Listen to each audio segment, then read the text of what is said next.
Assalamu alaikum wa rahmatullahi wa barakatuh, mes chers frères et sœurs. Aujourd'hui, Inch'Allah, nous allons parler de la compassion et la pitié, qui comptent parmi les vertus du musulman, mes chers frères et sœurs. La pitié a pour racine la clarté et la pureté de l'âme. Le musulman doit pratiquer la pitié, prendre part au malheur des autres et aider du mieux qu'il peut les personnes qui ont besoin d'aide. Et en effet, Allah subhanahu wa ta'ala dit dans le Coran: et qui te dira ce qu'est la voie difficile? C'est délier un joug, c'est-à-dire affranchir un esclave, ou nourrir en un jour de famine un orphelin proche parent ou un pauvre dans le dénuement, et c'est être en outre de ceux qui croient et s'enjoignent mutuellement l'endurance, et s'enjoignent mutuellement la miséricorde. Ceux-là sont les gens de la droite. Surat Al-Balad, versets 12 à 18.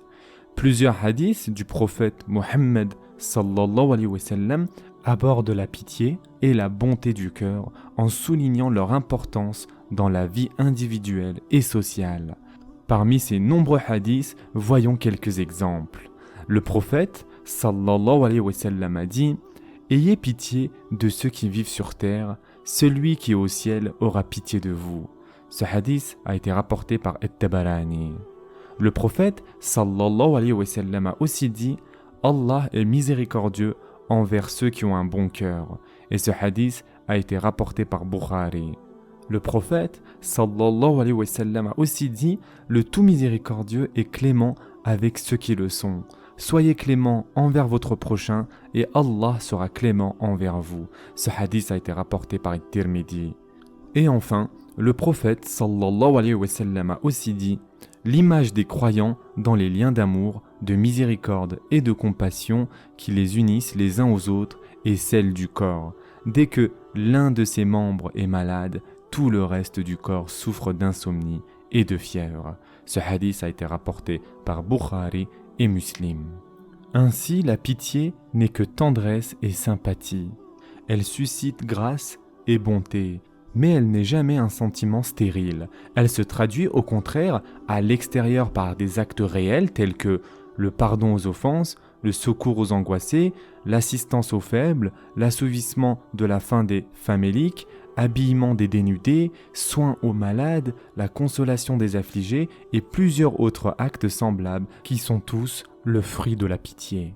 L'imam Bukhari rapporte qu'Anas radiallahu anhu a dit: nous sommes allés, le prophète sallallahu alayhi wa sallam et moi, voir Abu Youssef, le mari de la nourrice d'Ibrahim, fils du prophète. Le prophète sallallahu alayhi wa sallam prit son enfant dans ses bras, le serra contre lui et l'embrassa. Nous sommes allés encore une autre fois, mais l'enfant était agonisant. Les yeux du prophète se mirent à verser des larmes. Abdurrahman ibn Auf, qui était présent avec nous, lui dit: toi aussi, messager d'Allah, tu pleures? Ô Ibn Auf, dit le prophète sallallahu alayhi wa sallam, ce sont des larmes de tendresse. Avant d'ajouter: les yeux versent leurs larmes, le cœur s'afflige, mais nous ne disons que ce qui plaît à Allah. Nous sommes bien tristes de ta perte, ô Ibrahim. Dans une autre occasion, le prophète sallallahu alayhi wa sallam pleura alors qu'il était allé rendre visite à son petit-fils. Assis sur le lit, il le porta agonisant entre ses mains. Les yeux de l'enfant étaient gelés et ne faisaient aucun mouvement. Le prophète sallallahu alayhi wa sallam se mit à pleurer lorsqu'il s'en aperçut. Saad lui demanda: qu'est-ce qui se passe, ô messager d'Allah?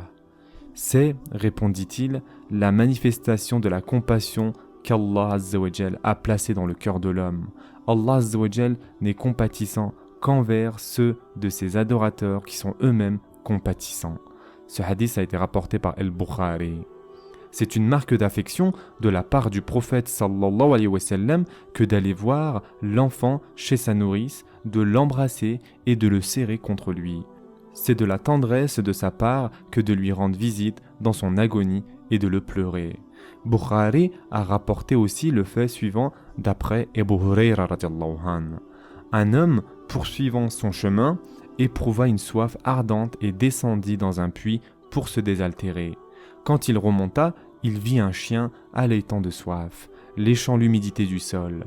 Ce chien, se dit-il, éprouve la même sensation de soif que moi. Alors il redescendit, remplit sa chaussure d'eau, la prit par la bouche, remonta et donna à boire au chien. Son geste fut agréé par Allah qui lui accorda rémission de ses péchés. Sommes-nous récompensés, dirent les compagnons, pour les bienfaits dispensés aux animaux? Oui, tout bienfait à tout être vivant est rétribué par Allah Azza wa Jal, dit le prophète sallallahu alayhi wa sallam. Le prophète sallallahu alayhi wa sallam a également dit: pendant que quelqu'un poursuivait sa route, il trouva une branche épineuse qu'il retira de la route. Allah loua son acte et lui accorda son absolution. Ce hadith a été rapporté par Bukhari et Muslim.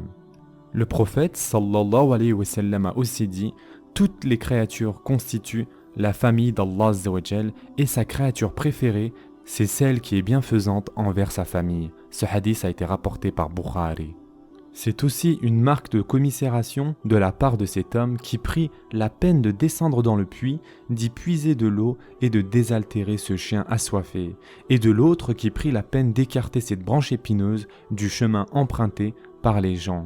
Si ce n'était pas la piété qui a ému ces deux hommes, ils n'auraient pas agi ainsi. Al-Bukhari rapporte également, d'après Qatada, un hadith dans lequel le prophète sallallahu alayhi wa sallam a dit: je commence quelquefois la prière avec l'intention de la prolonger, mais entendant les pleurs d'un petit enfant, je la raccourcis, sachant que ses cris tourmentent sa mère. Ainsi, renoncer à allonger la prière à cause des pleurs d'un enfant qui trouble sa mère est un aspect de pitié. C'est un don que la grâce divine attribue au cœur des gens compatissants. Ainsi, mes chers frères et sœurs, à travers ces nombreux exemples, nous avons vu que la compassion et la pitié comptent parmi les vertus du musulman. Ce sera tout pour aujourd'hui. En attendant, prenez soin de vous mes chers frères et sœurs et à très prochainement, Inch'Allah.